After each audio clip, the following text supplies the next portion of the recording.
এই পৃথিবীতে যত জীবজন্তু আছে সবার জীবনেই অসুখ বিসুখ সবই আসে। মানুষের জীবনে অসুখ বিসুখ আসে, কিছু কিছু পক্ষে মানে যত জীবজন্তু আছে সবারই অসুখ বিসুখ আসে। কিন্তু আমাদের এই যে পাইকিতে অনেক পাখি বসে, কিন্তু তার মধ্যে একটা পাখি অনেক অসুস্থ। আমি আপনাদের দেখাই।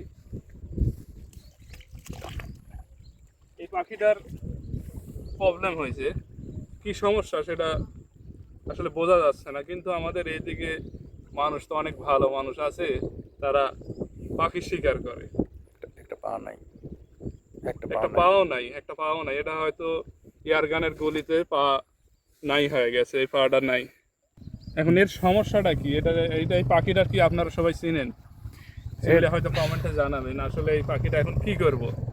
আমাদের এইদিকে তো বন বিভাগও নাই যে তার কাছে জমা দিলে চিকিৎসা করবে। হ্যাঁ চিকিৎসা করা যাবে। এই পাখিটা আমার কাছে থাকবে, আপনারা একটু যোগাযোগ করে যদি কোনো জায়গায় যদি মানে আমাদের এইদিকে রাজশাহী বিভাগে যদি বন বিভাগের লোক থাকে একটু আমার সাথে যোগাযোগ করাবেন। পাখিটা আমার কাছেই আপাতত থাকবে, কিন্তু এই পাখিটার ওড়ার কোনো অবস্থা নাই সম্ভবত। এই যে একদমই অসুস্থ।